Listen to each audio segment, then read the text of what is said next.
반갑습니다. 오대영 라이브 오대영입니다. 경호처 내부의 균열이 큰 것으로 보입니다. 각종 제보가 바깥으로 나오고 있고 반기를 드는 중간 간부도 있다는 소식이 전해집니다. 일부 강경파를 중심으로 결사항전 움직임까지 예상되는 가운데 2차 체포영장 집행은 이르면 이번 주에 이뤄집니다. 국민의힘과 민주당의 지지율 차이가 오차 범위 안으로 좁혀졌다는 조사가 나왔습니다. 숫자와 함께 봐야 할 사실과 해석들을 단도직입해서 짚어보겠습니다. 함께할 네 분을 소개해드리고 이수진 앵커의 브리핑으로 시작하겠습니다.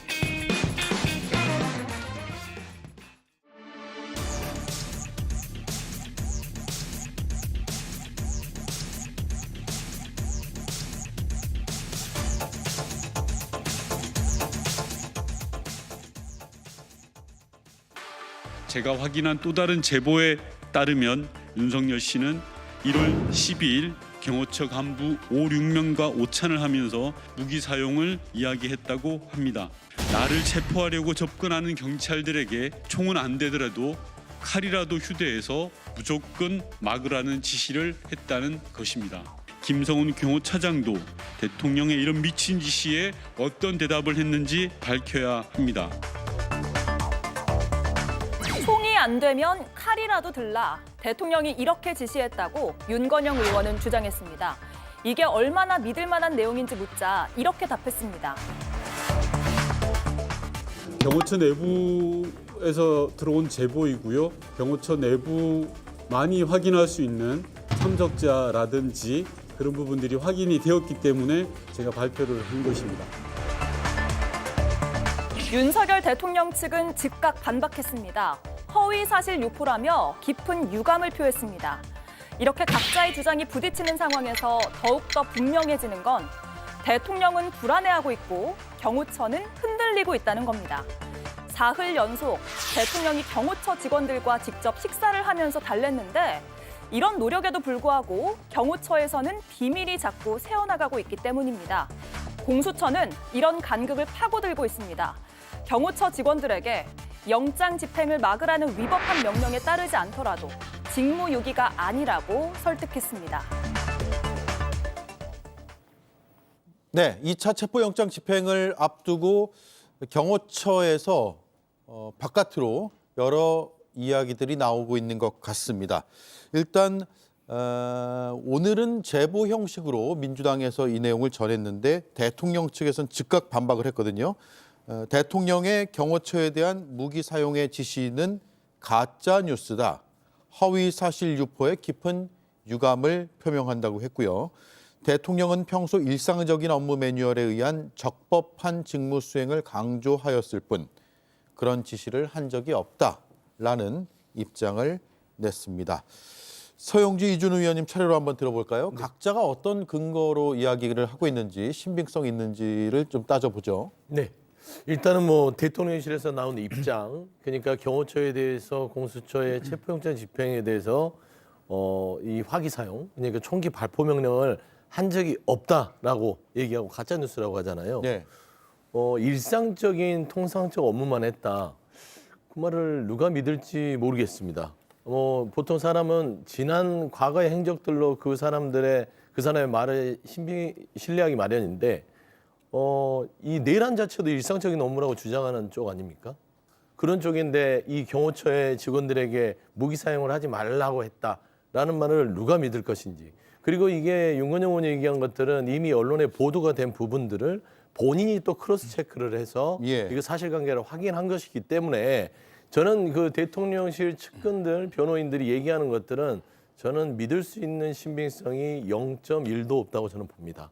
그래서 이 지금 현재 경호처가 동요하는 이런 분위기들은요, 경호관들이나 경호처 직원들이요, 산전수전 다 겪은 분들이에요. 단순한 사설 경비원이 아닙니다. 그렇기 때문에 이런 부당한 지시들이 내부에 있다 보니 동요가 당연히 있을 수밖에 없는 것이고 이 내용이 갑자기 터진 게 아니라 예전에 추미애 의원도 경호처에서 총기 발포 명령을 경호처장과 수뇌부에서 내렸다라는 얘기가 있었습니다. 그렇기 때문에 이 내용 자체가 막연하게 그냥 제보 수준이 아닌 언론에 제보되고 크로스체크해서 보도된 것이기 때문에 저는 단순하게 가짜뉴스다 하는 쪽은 근거가 전혀 없고요.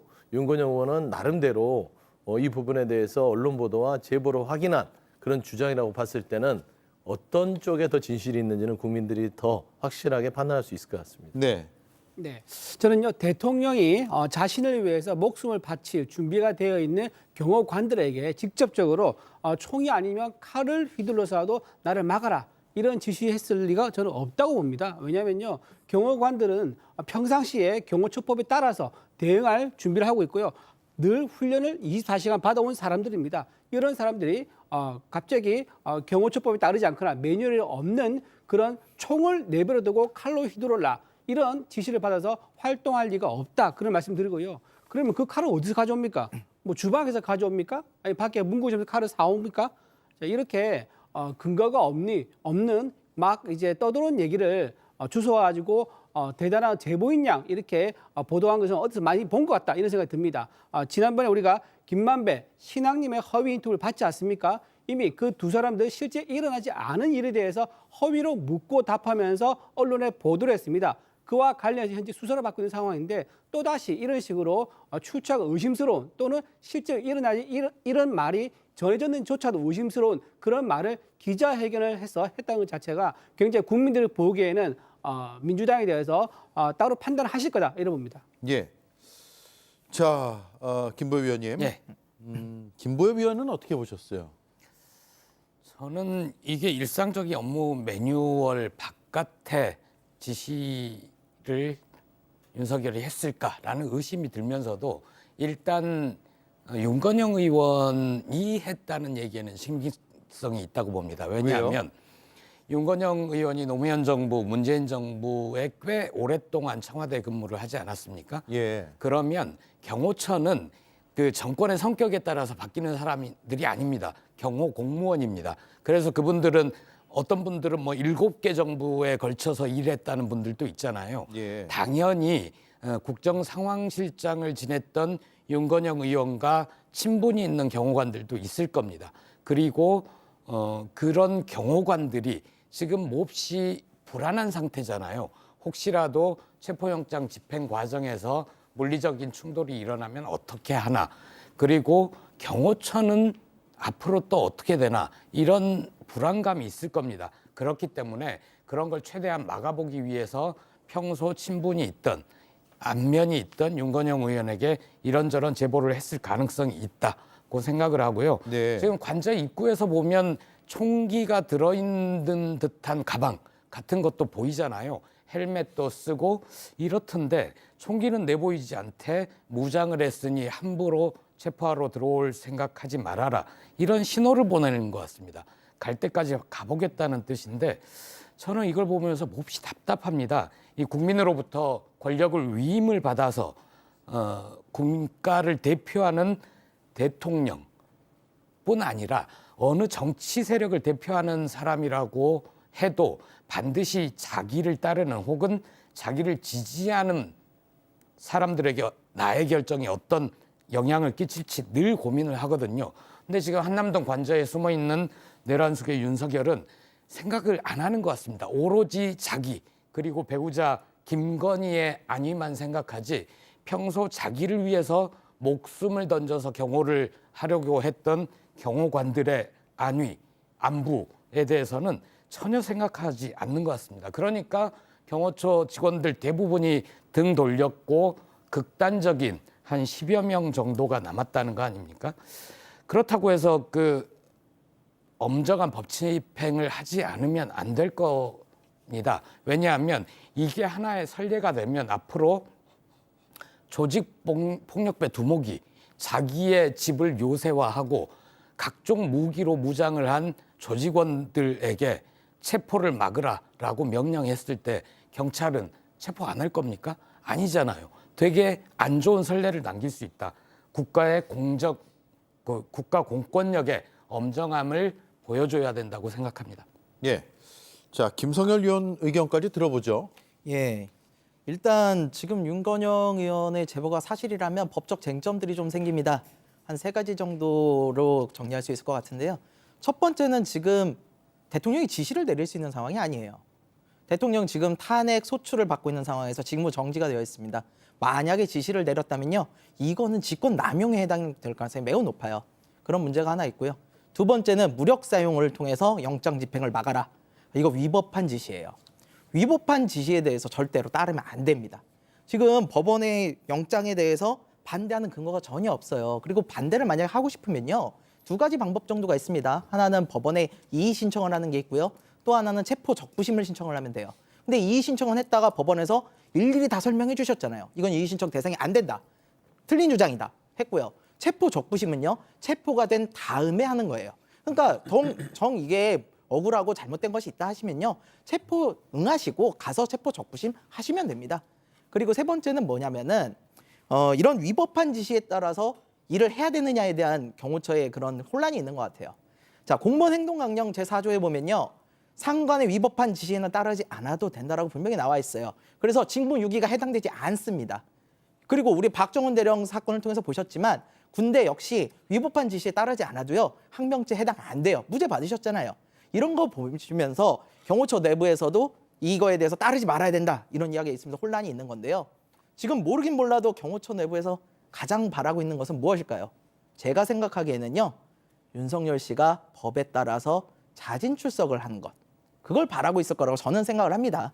그래서 여러 사람 힘들게 하지 말고 윤석열 씨가 가장 좋아하던 게 뭡니까? 법대로 하는 거였습니다. 평생을 그렇게 사셨고요. 검찰총장까지 하지 않으셨습니까?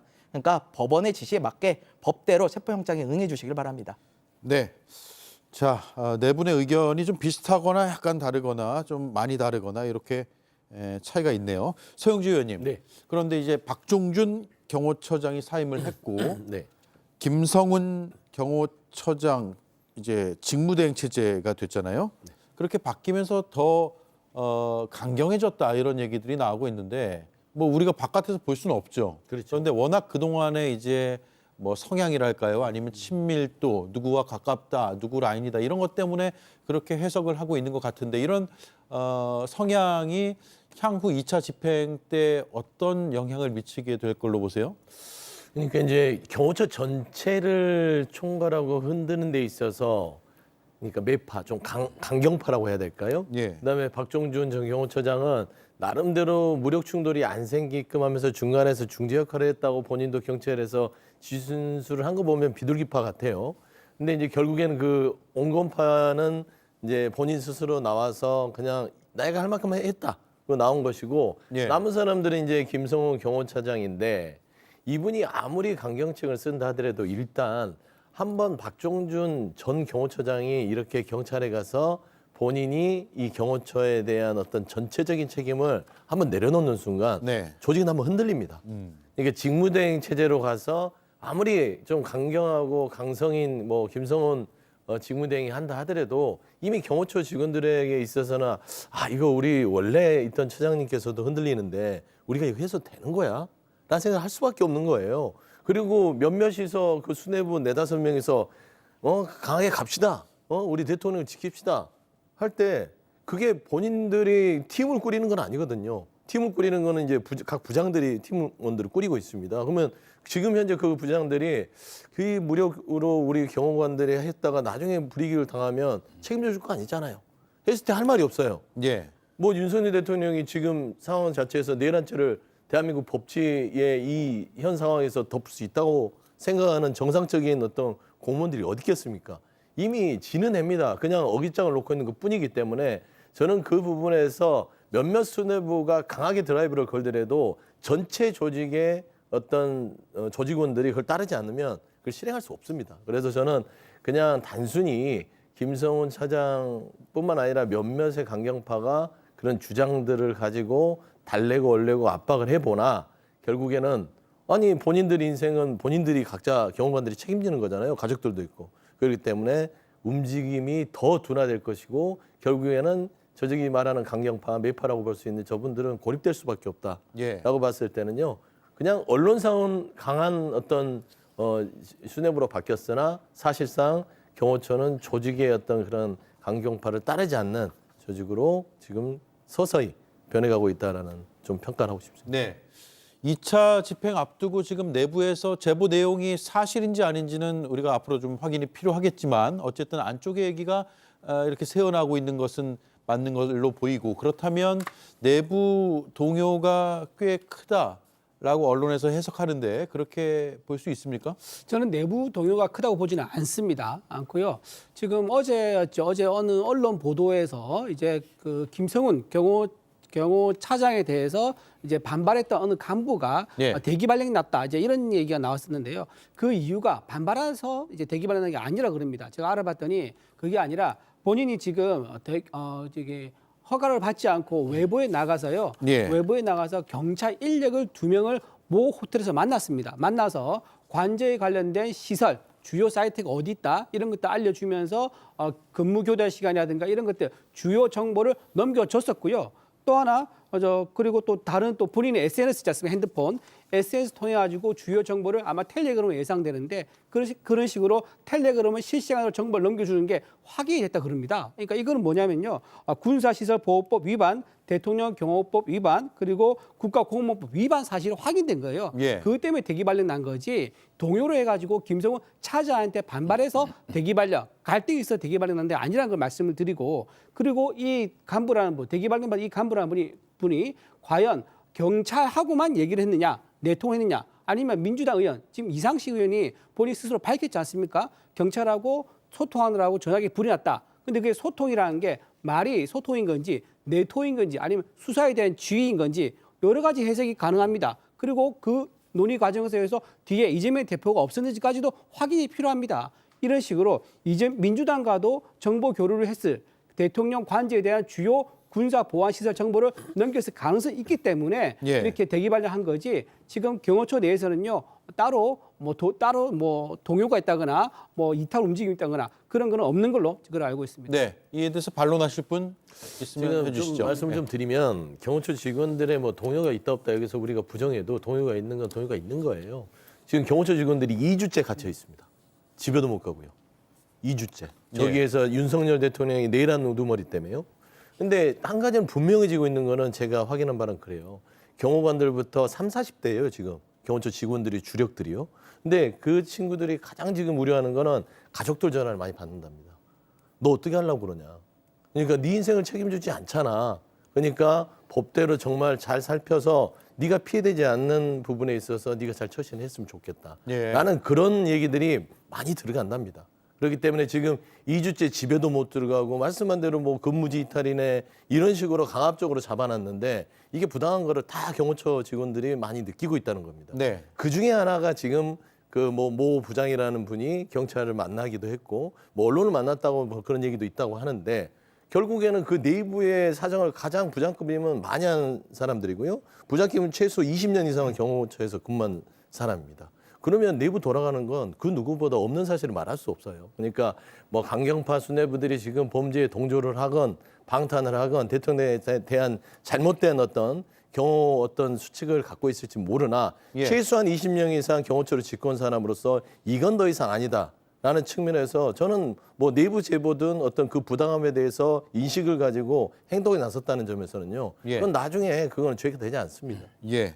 제 반론 예. 하시죠. 경호관들은요 법에 따라서 경호처 법에 따라서 여야 어떤 정보가 탄생하더라도 구분하지 않고 경호처법에 따라서 목숨을 걸고 경호 구역과 경호 대상을 지키도록 그렇게 임무가 되어 있고 그게 당연한 사명으로 생각합니다. 오히려 제가 듣기로는요 가족들이 불법 체포 영장에 대해서 끝까지 저항해라 합법적인 수사기관, 경찰이 하거나 또는 합법적인 절차에 따라서 나온 체포영장이 아닌 한 오히려 2달이 아니라 2주가 아니라 2달이라도 더 버틸 수 있는 거 아니냐라고 해서 오히려 격려하는 분이 많다고 저는 들었습니다. 가족이 격려한다. 예, 힘을 내라. 그리고 밖에 있는 많은 지지자들 모여 있지 않습니까? 지금 수만 명의 지지자들이 모여 있다고 그러는데 지지자들마다 아마 다 같은 마음으로 합법적인 체포영장을 들고 오기 전까지는 절대 열어줘서는 안 된다. 다 똘똘 뭉쳐있는 마음이고요. 오히려 경찰 내에서 내부 동요가 더 있다. 서울경찰청에서 회의를 하는데 아마 여기에 대한 불만 제기가 있었는가 봐요. 간부들끼리. 그랬더니 명확한 지침이 공문으로 하달하기 전까지는 아무도 움직이지 말라. 이런 오히려 공문이 내려갔다 그럽니다. 그래서 네, 알겠습니다. 경찰 내가 오히려 더 약간 동요가 있는 게 아닌가 그래 보입니다. 네, 두 분의 말씀이 상당히 차이가 있네요. 일단 대통령 관저 앞쪽의 상황을 한번 보겠습니다. CCTV고요. 오늘 비가 좀 오네요. 비가 오고 있고 차량이 교통이 원활한 것으로 봐서 집회 규모가 확 늘어나고 이러지는 않은 것 같습니다. 평소보다는 좀 인원이 준 것으로 보이고요. 일단 언제 2차 집행을 할 것이냐가 초미의 관심이고 현장에서 아마 집회 참가자분들도 그 점을 신경을 쓸 텐데 일단 오늘은 많은 인원들이 좀 빠져 있는 모습을 볼 수가 있습니다. 김보엽 위원님, 예. 그 밖에도 더 다양한 제보들, 예를 들어서 뭐 경호처 마크가 새겨진 반려견 옷을 뭐 선물했다 이런 제보 내용을 바탕으로 한 언론 보도도 있어요. 뭐 그렇게 중요한 이 상황에서 그렇게 중요한 제보는 아닌 것 같습니다. 그런데 이제 윤석열 정권은 굉장히 일찌감치 임기말 증상이 나타났었잖아요.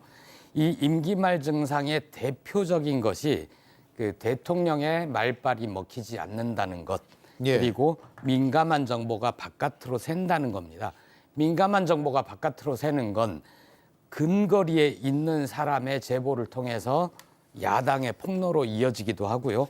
혹은 내부자의 양심 고백이 정권을 휘청하게 만들어서 결국 넘어가게 만들기도 하죠. 경호처의 경우에는 이 두 가지에 더해 하나가 더 있는 것 같습니다. 대통령이란 사람이 내란을 일으켜서 직무가 정지된 상태입니다. 그리고 체포영장 집행을 거부하면서 경호처 뒤로 숨어있는 초유의 사태가 벌어진 거죠. 경호처 직원들은 자부심이 대단한 사람들입니다. 우리들이 이 나라에서 가장 중요한 사람을 지키는 사람들이다. 그리고 내 목숨을 던져서라도 지켜야 할 대상이 있다.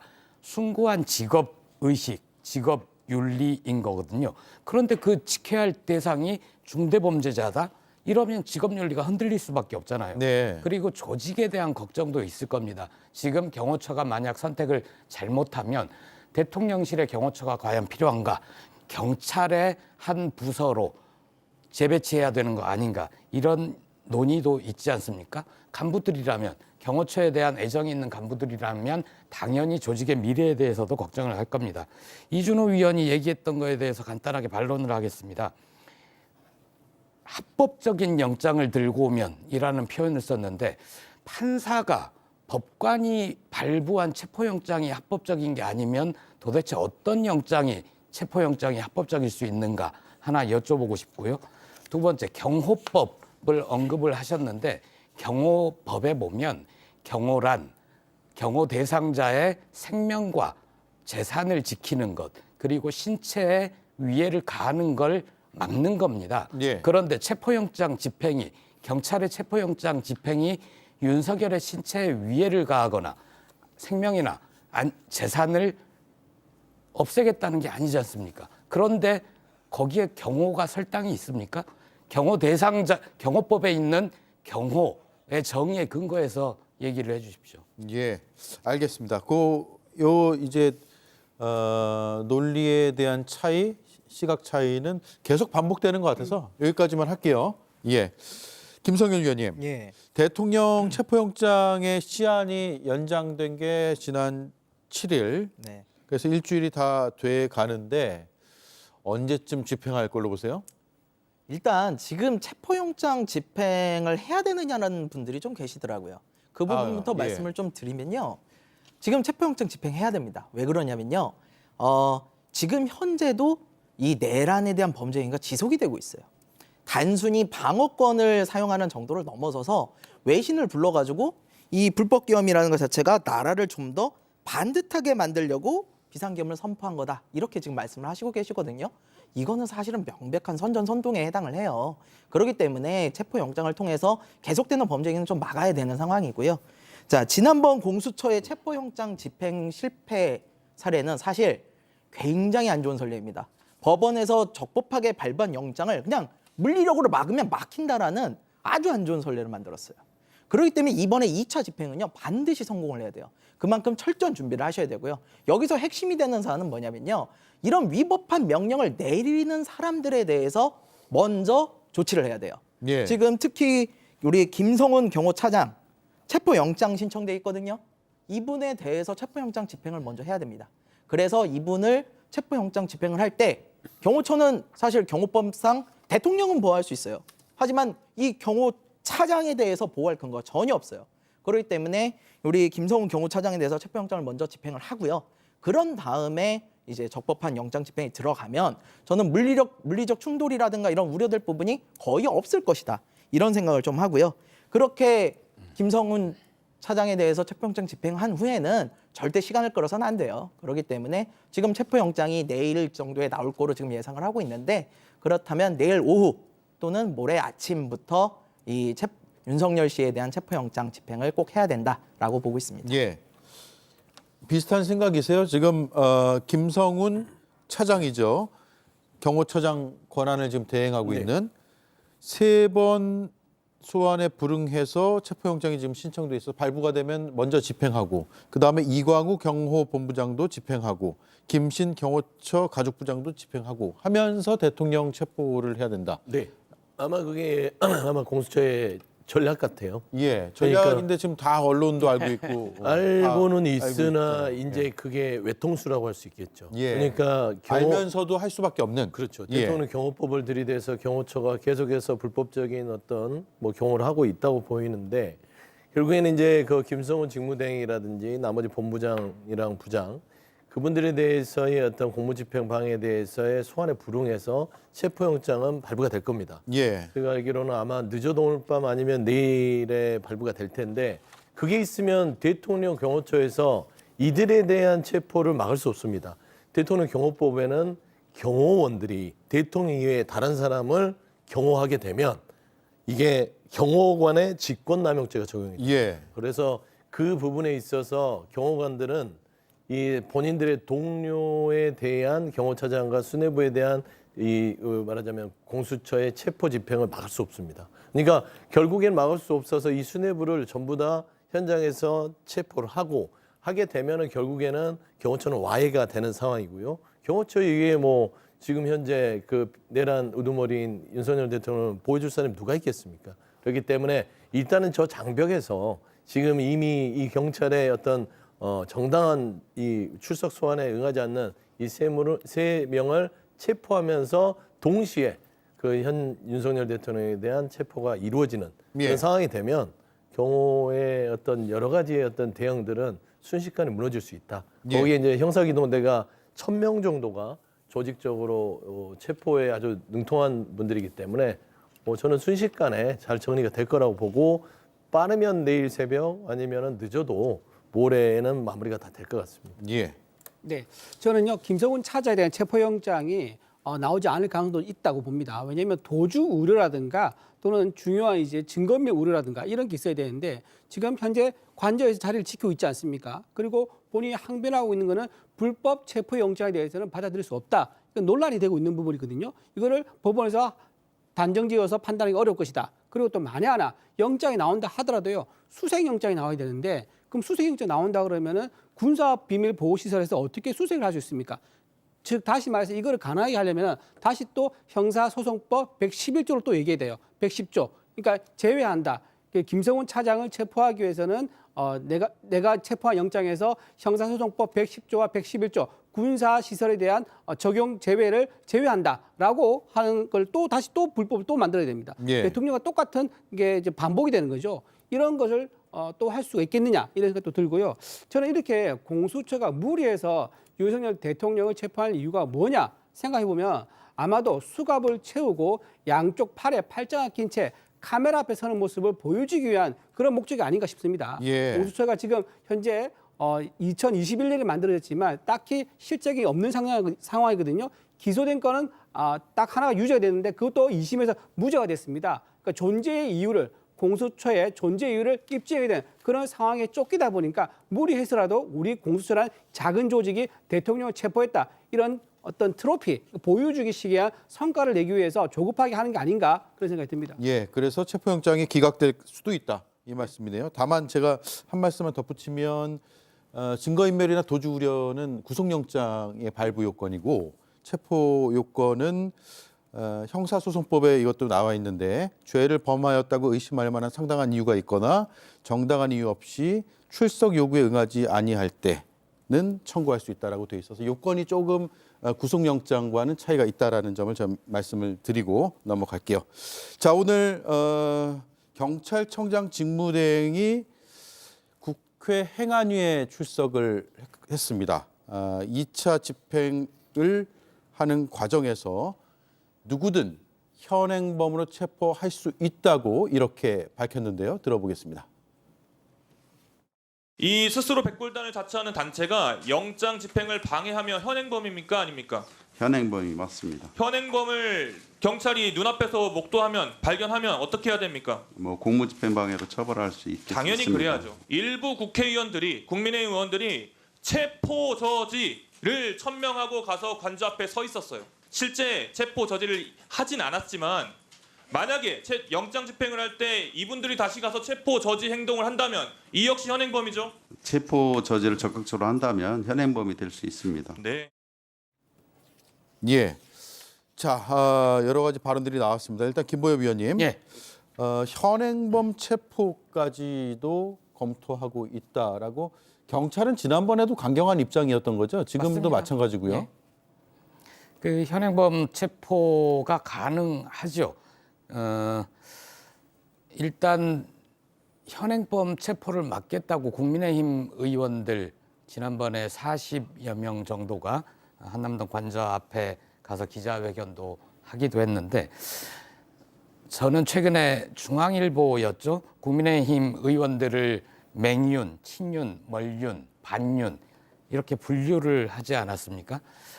이 맹윤이나 친윤 의원들 중에 체포영장 집행을 몸으로 막을 만한 사람이 있을까?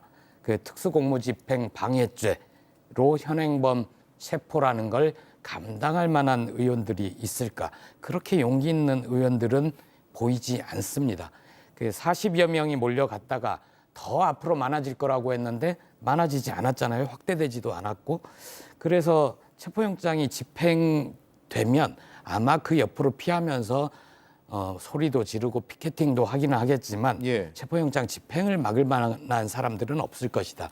그리고 경호처 직원들도 적극적으로 막을 것인가. 거기에 대해서도 저는 이견이 있습니다.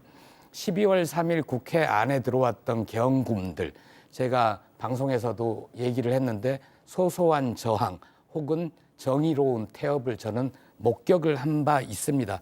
그 군인들의 눈빛이 흔들렸었고 몸짓에서도 당황했습니다. 만약에 그 사람들이 쳐부숴야 할 적이었다면 거침없이 제압을 했겠죠. 그런데 그 사람들이 맨몸으로 막는 국민이자 시민들이었잖아요. 예. 이번에도 경호처 직원들도 당연히 저는 소소하게 저항하고 정의롭게 태업을 벌이지 않을까. 부당한 명령에 응하지 않아서는 불이익이 생기지 않습니다. 변호사들도 만약에 그런 일이 생기면 자기들이 돕겠다고 하지 않습니까? 가장 큰 문제는 저는 최상목 대통령 권한대행이라고 봅니다. 오늘도 국회 와서 그 국민의힘 민주당 대표 만나서 이런 얘기를 했어요. 만일 국가기관 간 충돌이 발생한다면 우리 헌정사에 씻을 수 없는 상처를 남기는 일이 될 것이다. 이렇게 얘기를 했는데 남일처럼 얘기합니다. 만약에 충돌이 생겨서 씻을 수 없는 상처가 생기면 그거는 오롯이 최상목의 책임입니다. 권한과 책임 있는 사람이 그걸 방기를 해서 두 기관 사이에 충돌이 발생하고 부상을 입거나 혹은 그 이상의 불상사가 생기면 그거는 최상목의 책임이죠. 그게 안타깝다면 지금이라도 긴급 명령을 내려야 됩니다. 공수처, 경찰 혹은 경호처 모두 살상무기로 무장하지 말 것을 명령한다.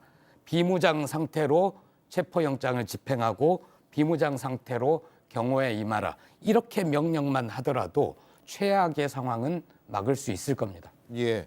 자, 속보가 들어온 게 꽤 있어서 전해드리겠습니다. 수도권 경찰 광역수사단이요, 대통령 체포영장 집행을 위한 2차 회의를 열었다라는 소식입니다. 오늘 오후 3시에 서울경찰청 그리고 마포청사에서 회의를 열었다고 하고요. 서울, 경기, 인천 경찰청 기동대장 등 총경급 이상이 참석을 했다는 소식입니다. 그리고 2차 체포영장 집행을 논의했고요. 집행 날짜는 정해지지 않았다는 점도 속보로 함께 전해드리겠습니다. 그리고 비슷한 소식이 계속 전해지고 있어서 제가 추가로 들어오면 다시 한번 설명을 드리도록 하지요. 김성일 위원님, 네. 예, 현행범 체포 시사했다. 특히 국회의원까지도 가능하다라는 발언 때문에 사실 행안위 회의 때 좀 소란스럽긴 했었어요. 근데 원칙대로 말한 겁니다. 법적인 대로 말하는 거예요. 국회의원이라고 그래가지고요. 어떠한 범죄, 예를 들어가지고 좀 극단적인 얘기는 하지만 사람을 그 자리에서 때리거나 위해를 가했을 때 현행범이면요 불체포 특권 안 됩니다. 예. 그 자리에서 체포되는 거예요.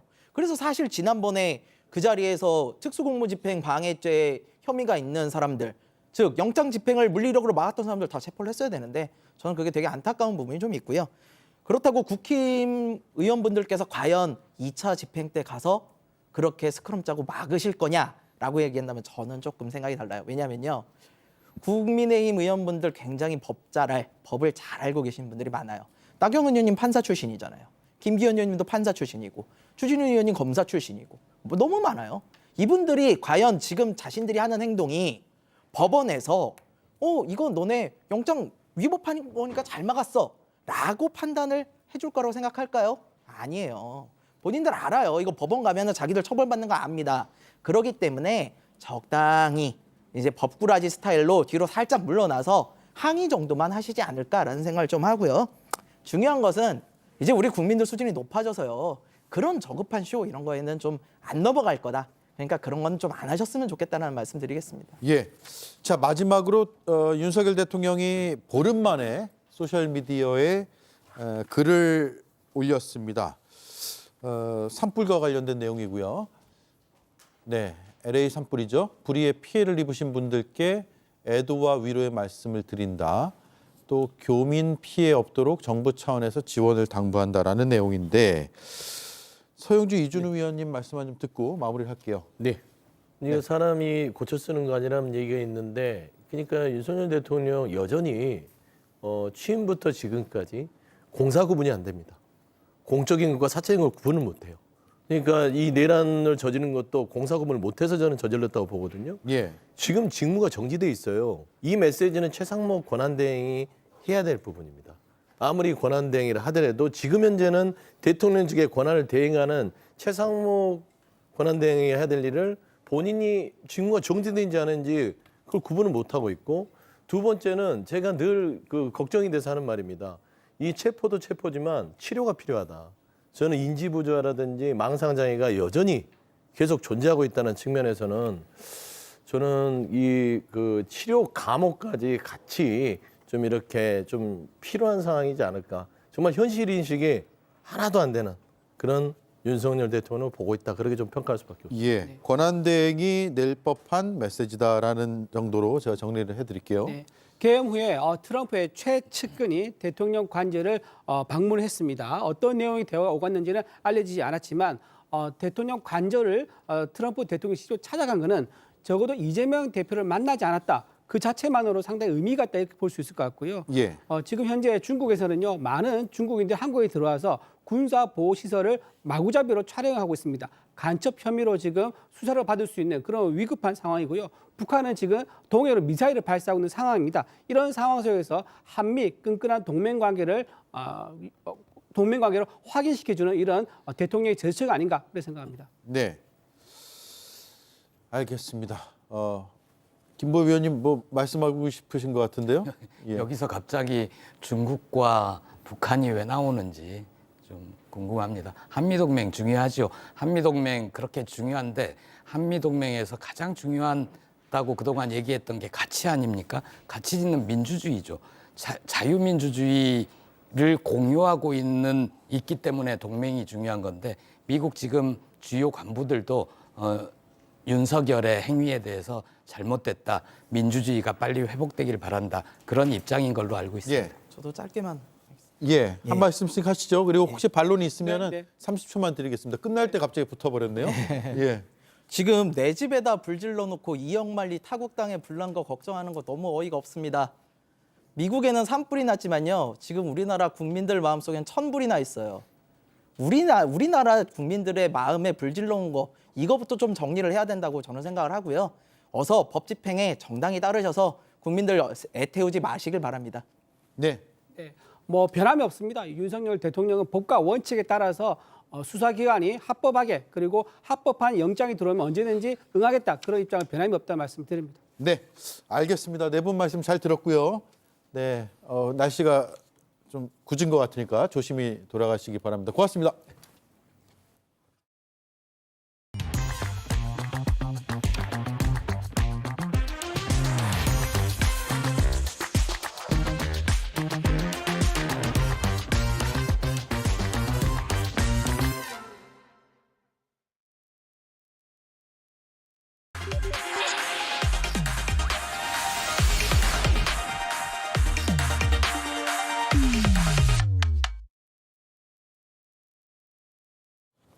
네, 오대영 라이브의 간판 코너 단도직입을 시작하겠습니다. 정치 고수들이 오늘 토론을 할 텐데 홍익표 전 더불어민주당 원내대표, 김종혁 전 국민의힘 최고위원 나와 있습니다. 어서 오십시오. 네, 반갑습니다. 예.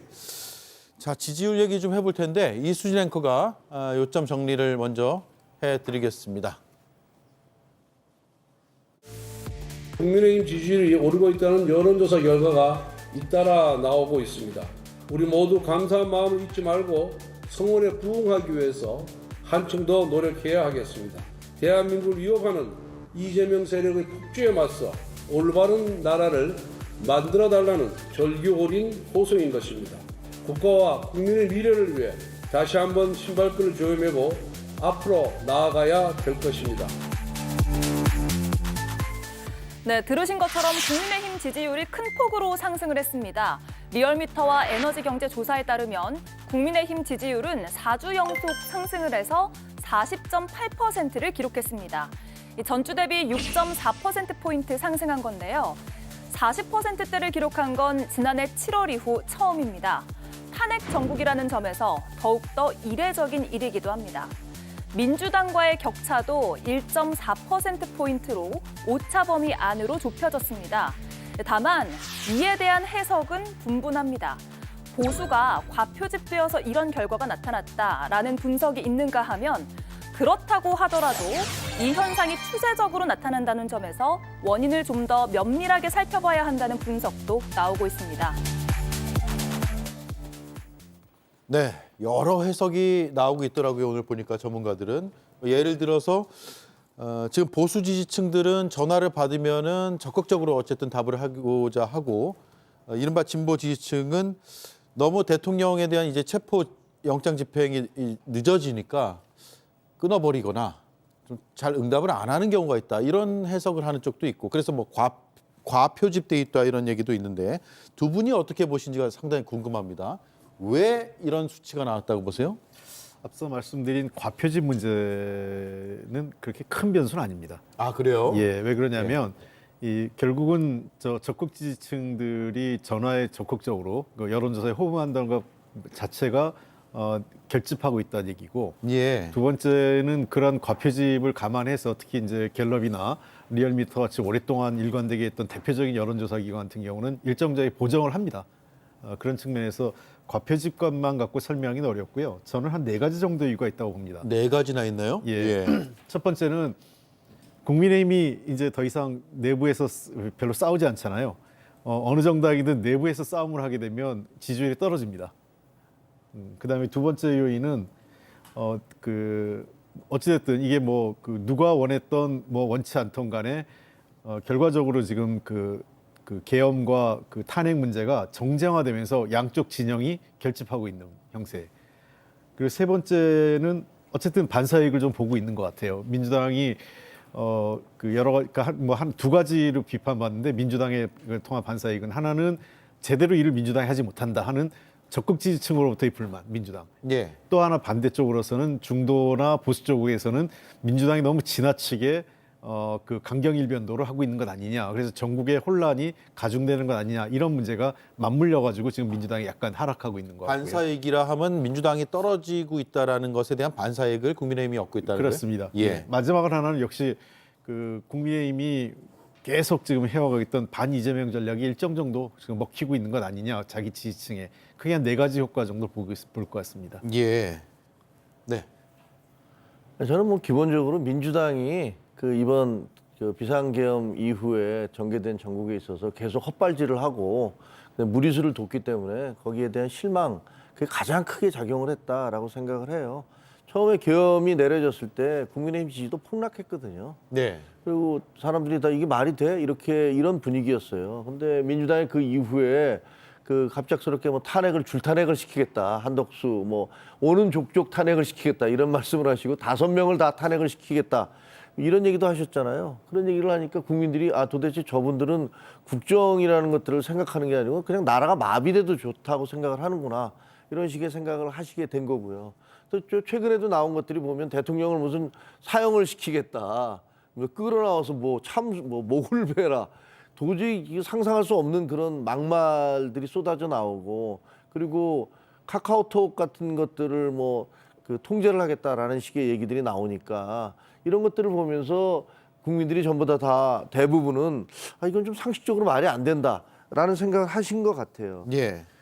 그런데 엄밀하게 따지면 이 내용을 보면 그게 이렇게 꼭 썩 좋은 내용은 아니에요. 왜냐하면 이번에 나온 거 리얼미터에서 나온 걸 보면 국민의힘 정당 지지도, 연령별 정당 지지도를 보면 18에서 29세는 9.9%포인트가 올랐어요. 예. 9.9%포인트가 올랐고, 근데 30대, 40대, 50대는 오히려 떨어졌어요. 네, 지금 화면으로 나가고 있습니다. 저렇게 되고 있지 않습니까? 예. 그리고 자, 보면은 잠시만요. 회색으로 되어 있는 게 지난주고 그렇죠. 붉은색이 이번 주 발표된 내용이죠. 네. 그렇죠. 저거 보시면 확연히 알 수가 있지 않습니까? 보면 60대하고 70대 이상이 압도적으로 오른 거예요. 예. 그러니까 60대에서 약 9.9, 그리고 70대 이상은 23%포인트 이상 올랐잖아요. 그러니까 네. 저기가 그냥 확 압도적으로 올라 버리니까 다른 쪽에서 좀 떨어지고 이러는 것들이 다 상쇄가 돼서 올라간 것처럼 보이는데, 그렇지만 저런 식의 변화가 그러니까 특정 연령층, 특히 이제 나이 드신 분들께서 많이 지지를 하셔서 확 올라가는 것처럼 보이는 게, 그게 전체적인 상승이라고 보기는 어렵기 때문에, 그리고 또 이제 18에서 29세 같은 경우는 지금 분위기가 이제 확 돌면서 예. 야, 이게 민주당 너무 심한 거 아니야? 카카오톡도 통제를 하겠다고? 이게 뭐야? 이런 식의 느낌들이 있으니까. 그래서 제가 보기에는 민주당이 잘못하는 것들 때문에 이게 상대적으로 올라가고 있는 것이다. 네. 이렇게 생각을 합니다. 예. 자, 그러면은 연령별로도 봤으니까 지역별로 한번 볼까요?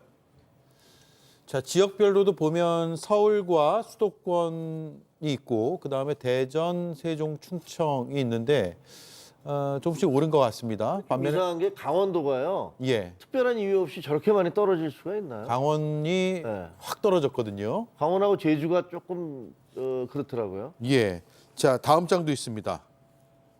네, 부산, 울산, 경남 그리고 대구, 경북, 호남, 제주가 또 많이 올랐네요. 제주가 저는 상식적으로는 좀 이게 인원이 아마 저기 1000명 조사 대체로 그렇죠. 샘플이 1000명이다 보니까 가끔 튀는 경우가 있어요. 예. 지역별로. 응답 숫자가 적으면 예, 그러면 그렇습니다. 지역이나 연령을 너무 의미를 많이 부여할 필요는 없다는 말씀이세요?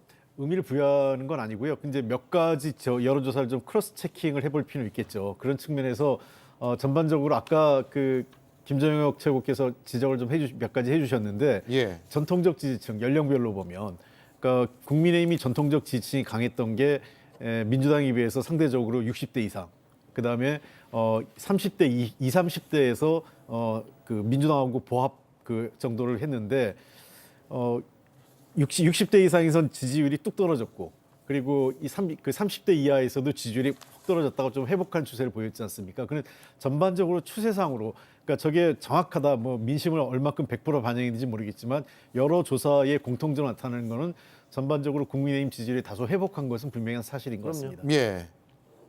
하지만 만약 좋은 것만은 아니다라고 말씀하신 게 그 세부 데이터로 내부를 말씀하신 거죠? 보면 예. 다른 전체적인 연령, 특히 이제 30대, 40대, 50대가 오히려 올라가는 게 아니고 떨어졌다라는 거는 조금 저 국민의힘 저희 당 입장에서는 네. 조금 주의 깊게 봐야 될 부분이고요. 예.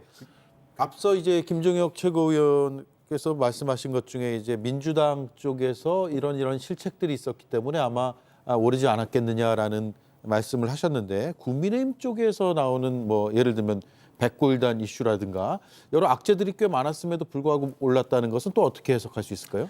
아니 근데 민주당이 했던 그런 악재들에 비하면 백골단은 예. 이제 단일 이슈였잖아요. 예. 그리고 그것은 이제 한 국회의원 한 명에 대해서 사실 그거에 대해서는 그 보수 진영에서도 많이 비판을 하시더라고요. 근데 그것 자체가 지금 그동안에 이제 계엄 이후에 전국 전체를 관통하고 있었던 민주당이 무슨 점령군처럼 행동한다라는 그런 거부감 이런 것들을 극복하지는 잘 못하는 것 같더라고요. 근데 예. 보면 대통령 지지도도 막 올라가고 있거든요. 네. 많이 올라갔는데 사실은 그게 대통령 지지도라기보다는 왜냐하면 대통령 취임 이후에 취임 초기를 제외하고는 그런 퍼센트를 얻어본 적이 없어요. 근데 대통령이 오히려 계엄을 하고 그다음에 탄핵을 당하고 지금 이제 그 관저에만 머물러 있는데 지도가 막 올라가는 건 그것은 사람들이 그 유권자들이 보기에 이제 대선이 이제 곧 치러질지도 모른다라는 그런 생각을 갖게 되는 거고 예. 그리고 거기에 다른 한 응답은 윤 대통령에 대한 지지 뭐 물론 있겠지만 그에 덧붙여서 이재명 대표에 대한 거부감 그리고 뭐 이게 좀 문제가 있다라고 생각하는 분들이 다 그렇게 결집하는 것 같아요. 예. 지금 대통령에 대한 지지도는 사실 지금 하지 않게 돼 있습니다. 그 일부 조사에서 지금 문제가 되는 이제 권한 정지 상태여서 그렇죠. 예, 그렇습니다. 그래서 그 일부 여론조사에서 지금 그걸 했기 때문에 그 조사는 조금 그 신뢰성에 문제가 있다라는 문제제가 있는 거고 우리가 지금 여기 소개됐던 갤럽 같은 데서는 대통령 지지율을 조사하지 않았죠. 예. 그래서 정당 지지율만 갖고 갤럽, 리얼미터 다 그렇게 조사했지 이제 않습니까? 대통령 지지율은 하지 예. 않죠. 예. 가장 이제 대표적인 그러니까 그 여론에서 가장 언론에서 많이 인용하는 대표적 여론조사 같은 경우는 대통령 지지율을 지금 조사하고 있지는 않습니다. 예, 다만 이제 탄핵을 해야 되느냐 말아야 되느냐 그렇습니다. 이런 조사로 이제 우회해서 해석을 하는 경우는 꽤 있는 것 여전히 같습니다. 뭐 탄핵이 해야 된다는 것은 뭐 전반적으로 60대 중반 정도로 굉장히 높게 나타나고 있는 건 사실입니다. 네. 예. 자, 그러면 이 정당 지지율의 이 추세가 굉장히 눈에 띄긴 띄는데 앞으로 이어질 걸로 보세요? 아니면 어느 순간 좀 달라지는 또 계기가 있을 걸로 보세요? 먼저 김종혁 최고위원님. 변곡점이 있겠죠. 뭐. 예. 변곡점이 이제 대통령에 대한 그 체포영장 집행이 어떤 식으로 마무리가 되어지느냐 이런 것들이 하나 있을 것이고 예.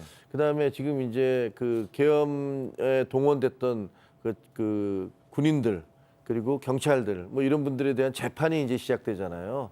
김용현 전 국방장관이라든가 그다음에 수방사, 특전사 뭐 이런 분들에 대한 그 재판이 진행되면 그 재판 과정에서 아마 여러 가지 얘기들이 나올 거예요. 그리고 경찰들도 마찬가지고요. 그러면 그들의 진술 자체가 대통령이 주장했던 그런 진술과 충돌하거나 혹은 또 이게 좀 굉장히 생생한 그런 증언들이 나오거나 그러면 그게 또 하나의 변곡점이 될 수 있고 예. 그다음에 또 그 탄핵 심판과 관련해서 헌법재판소가 이때 심판 과정을 할 테니까요. 여기서도 나오는 얘기, 대통령이 뭐 출석을 하실지 아니면 그냥 안 나올지 뭐 이런 것들이 다 이런 고비가 다 변곡점이 돼서 지지도에 영향을 미칠 계속 것이다. 출렁일 것이다. 네, 이 그렇게 말씀이네요. 생각을 합니다. 예. 예, 제가 흔히 표현해서 지지율이 날린다 이런 얘기를 하는데요. 지지율이 날린다는 얘기는 차곡차곡 쌓이는 지지율이 아니라 한 번에 막 5%씩 왔다 갔다 하는 지지율들은 이건 날리는 지지율입니다. 한 1, 2%씩 차곡차곡 쌓여가는 게 그게 안정적인 지지율인데 현재 지금 최근에 한두 달 사이에 민주당의 지지율도 그렇고 국민의힘 지지율도 그렇고 좀 날리는 성향이 있습니다. 예. 어떤 이슈에 따라 움직이는데 그동안은 전반적으로 탄핵이나 비상계엄 등등 민주당이 유리한 이슈가 지배적이었다면 최근 들어와서는 다소 그 민주당에게 좀 불리한 이슈들이 많이 제기됐죠. 그런 측면에서 앞으로 아까 얘기했던 몇 가지 변곡점, 그러니까 대통령에 대한 체포영장 집행 여부, 그다음에 수사와 탄핵 이후의 그 진행 과정, 그다음에 마지막으로 계속 지금 반복되는데 양당이 지금 티키타카를 하고 있는데 말실수라든지 국민의 눈높이에 맞지 않는 과잉 대응 등등이 계속 반복되면서 지지율을 조금씩 움직일 거로 보입니다. 예, 알겠습니다. 민주당 지도부 앞서 이제 국민의힘 지도부의 얘기는 들어봤고 지지층이 감사하다라고 하면서도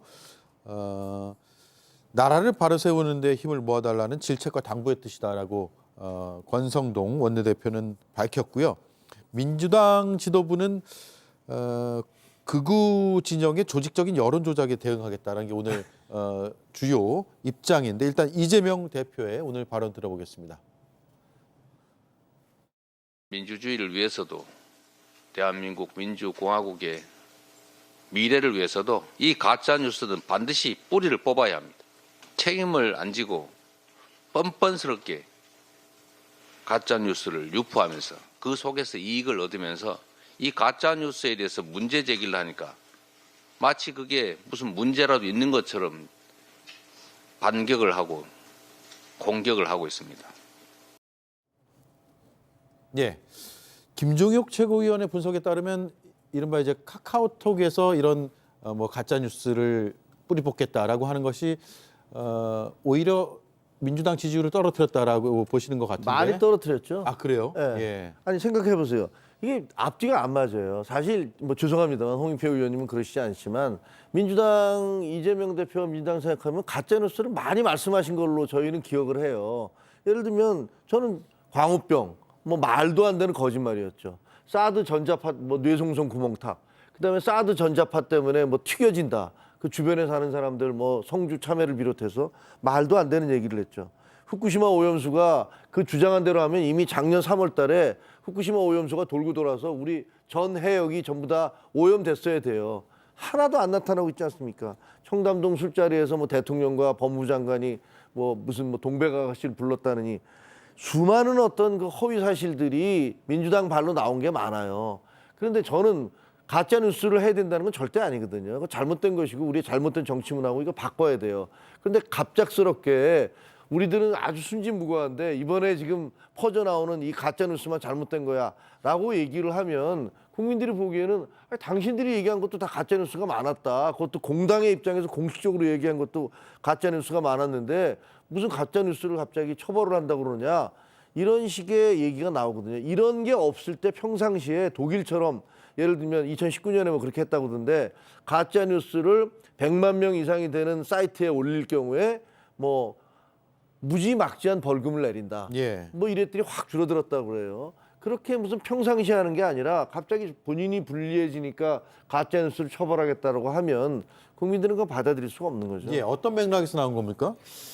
글쎄요, 아마 이제 그 최근에 그 헌법재판소에서 내란죄를 삭제하겠다 그 얘기가 나오니까 마치 이제 내란죄가 없는데 내란죄를 선동했다 이렇게 이제 일부 주장을 하는데 그건 사실관계는 아니죠. 예. 왜냐하면 여러 차례 지금 이런 토론에서 뭐 김정혁 최고하고 저하고 얘기도 했지만 헌법재판소는 형법상 유무죄를 다루는 행태가 아니기 때문에 내란 행위는 있는데 내란 형법의 내란 유무죄는 일반 법원에서 다룬다 이런 얘기인데 아마 이걸 이제 가짜 뉴스로 대표적인 가짜 뉴스로 보고 민주당이 대응을 하고 있는 것 같아요. 왜냐하면 실제 이번에 지지율이 좀 출렁이는데 내란죄 여부에 대한 일정한 이게 좀 그 주장이 먹혔어요. 현장에서는 마치 내란죄가 그 삭제된 것처럼 얘기가 예. 되면서.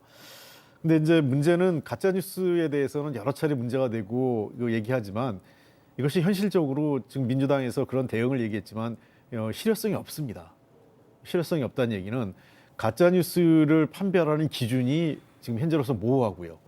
그리고 내란 선동죄라고 했을 때 이 내란 선동죄라는 걸 확정하기 위해서는 내란죄가 지금 형법상으로 그러면 형법상으로 유죄가 확정된 이후에 사후의 책임을 물을 수 있을 거예요. 한다면 예를 들면 어떤 사람이 지금 그 내란 윤석열 대통령의 내란 행위에 대해서 지지하고 잘했다고 선동하고 뭐 어떻게 하자 어떤 지지를 조직적으로 이끌었다 하더라도 그럼 이 사람이 내란 선동이냐 여부냐 아니냐는 윤석열 대통령의 내란 행위가 유죄로 판정된 이후에나 예. 물을 수 있기 때문에 아무리 짧아야 1년 이상 될 거예요. 그러니까 예. 아마 이런 현 국면하고 실효성이 없는데 그런 측면에서 가짜 뉴스를 이기기 위해서는 사법적 대응도 중요하지만 그거는 좀 더 중장기적인 그 여야가 제도적 개선이 필요한 거고 단기적으로는 정확한 정보 제공을 꾸준히 정당과 언론에서 가짜 뉴스 그 팩트 체크나 예. 정확한 정보를 제공해서 국민들의 판단이 가짜 뉴스에 흔들리지 않도록 하는 게 더 중요하다고 봅니다.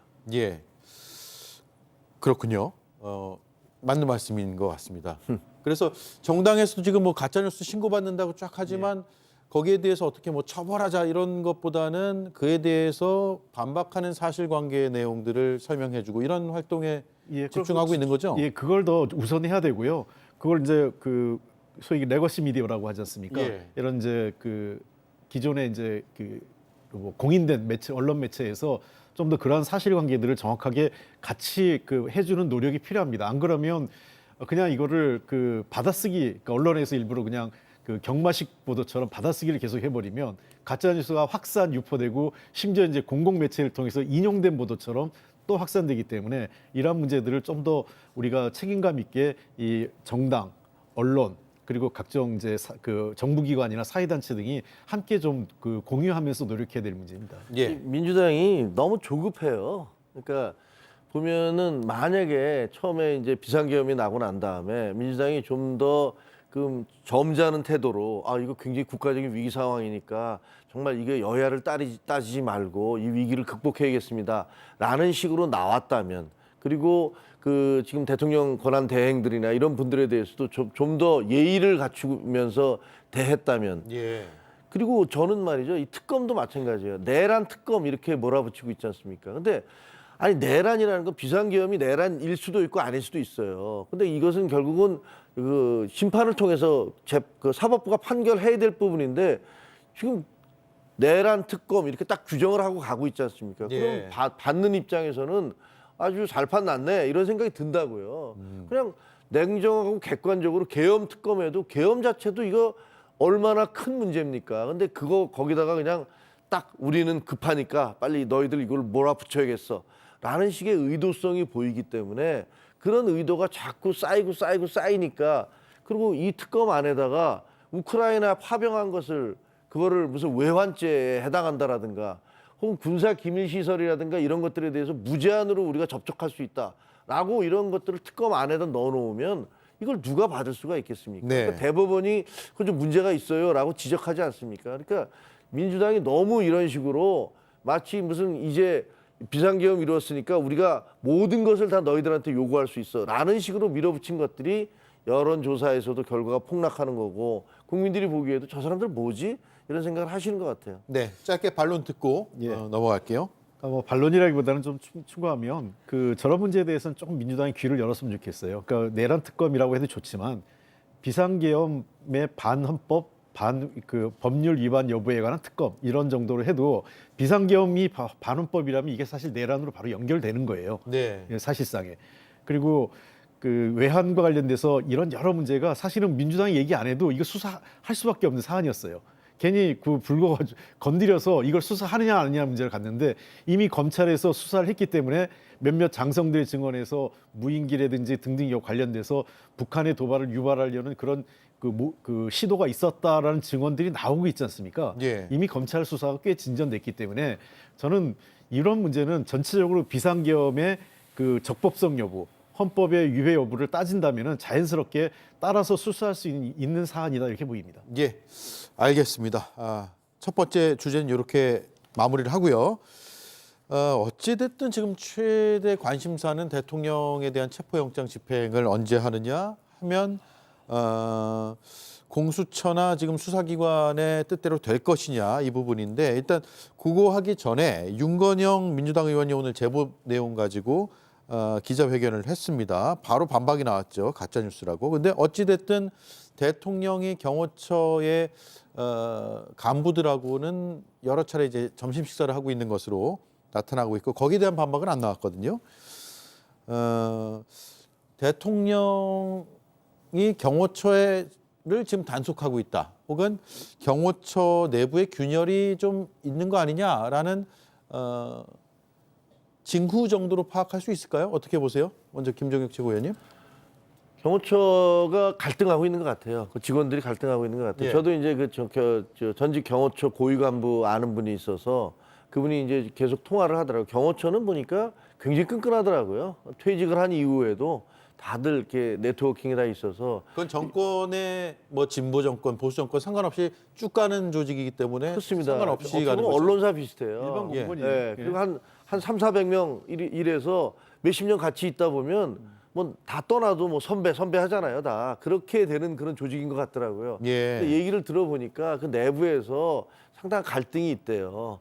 갈등이 있고 특히 박종준 경호처장이 그 상당한 신망을 좀 얻었던 모양이에요. 근데 이분은 그 대통령한테는 이분보다는 대통령은 아래에 있었던 김성훈이라든가 이광우라든가 이분들을 더 신뢰를 했었대요. 예. 들리는 소문은 이거 확인은 안 된 건데 제가 그 들은 바로는 이 공주 출신이잖아요. 박종준 처장이. 그러니까 이제 아마 그 같은 공주 출신인 정진석 비서실장의 추천이 아니었을까 싶긴 한데 되고 난 다음에 와서 보니까 저 김성훈과 이광우 이분들이 전횡을 많이 한다.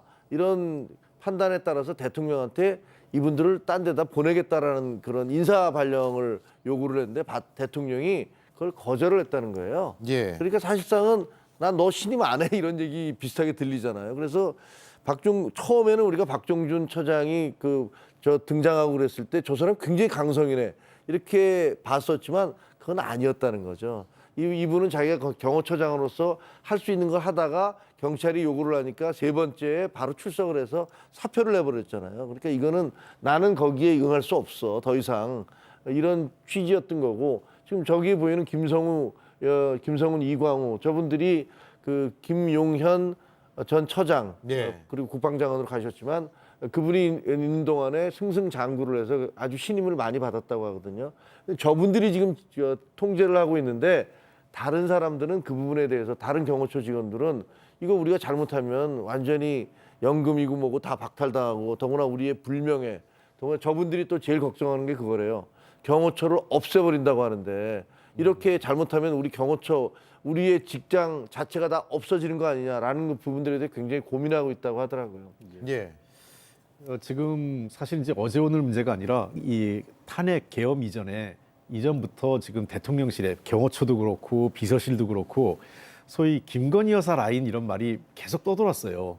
그러니까 심지어 경호실 그 일반 대통령실에서도 수석 비서관보다 밑에 그 비서관이나 선임 행정관들이 전행하고 있고 그러니까 그 수석 비서관들은 내용을 잘 모르는 경우가 비일비재하고 예. 그러니까 경호처에서도 비슷한 현상이 있었다는 거예요. 그러니까 사실은 경호처장보다는 밑에 있는 지금 문제가 되는 김성훈 차장하고 이광호 본부장이 고속 승진을 하면서 그 김건희 라인으로 지금 알려져 있는 외부에서 네. 계속 그 말이 돌았던 거죠. 근데 잘 아시는 것처럼 경호처 직원들은 대통령이 고용한 개인 용병이 아니라 국민이 고용한 국가공무원이지 않습니까? 그러니까 이분들 입장에서는 만약에 영장 집행을 정당한 영장 집행을 방해할 경우 자신들의 신분에 굉장히 중대한 위협이 오기 때문에 자기 가족들이나 지인들에게 이런 불안감을 호소하고 있는 것 같아요. 그래서 이 얘기가 지금 계속 유포되고 있는 거. 그러니까 경호처 내용이 달리 유포되는 게 아니라 경호처 직원들의 지인이나 가족들을 통해서 지금 내용이 퍼져나가고 있는 거고.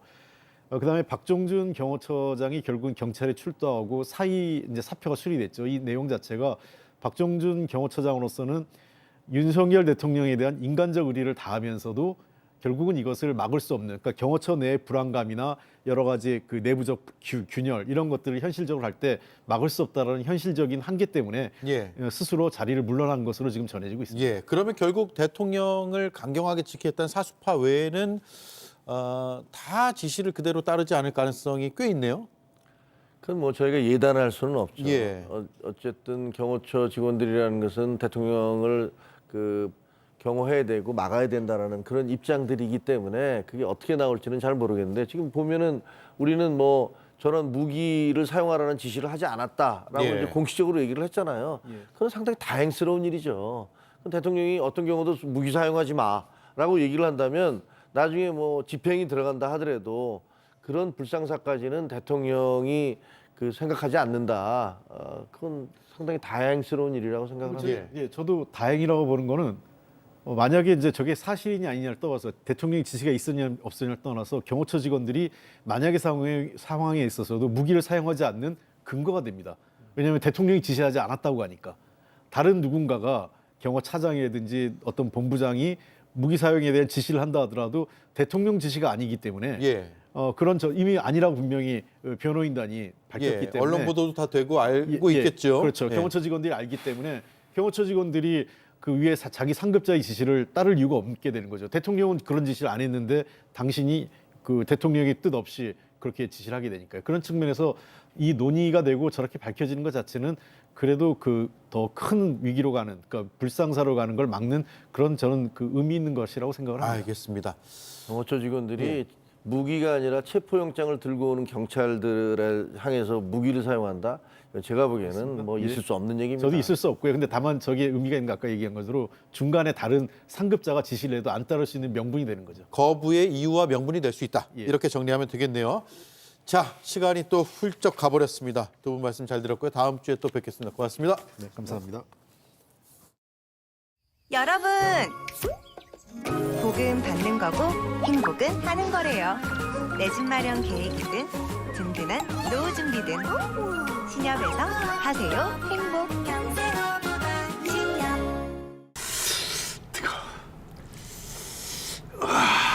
신협.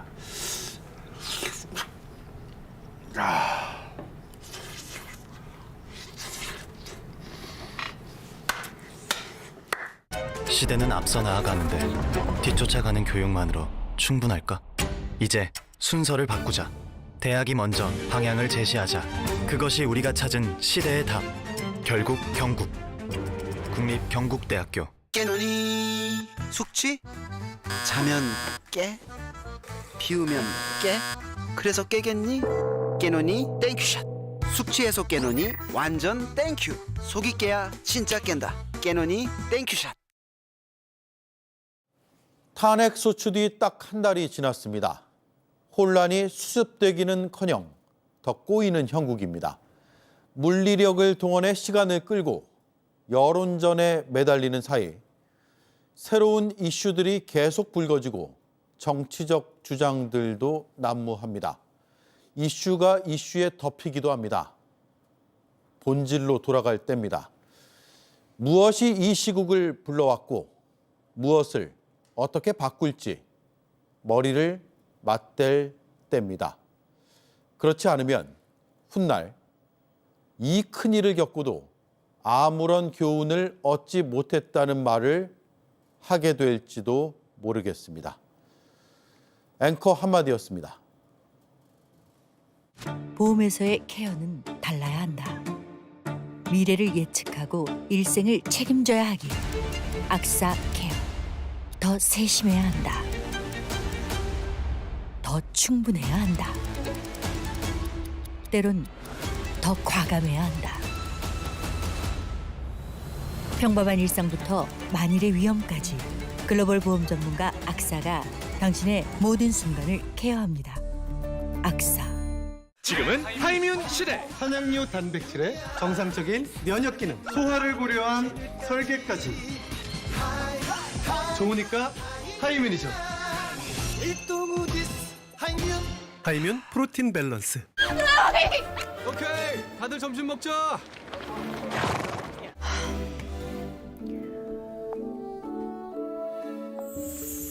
혹시 머드팩은 어떠세요?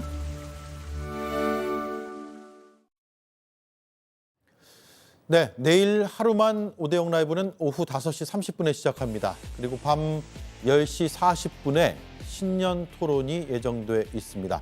저희 제작진이 준비하고 있습니다. 많은 시청 부탁드리겠습니다. 마치겠습니다. 고맙습니다.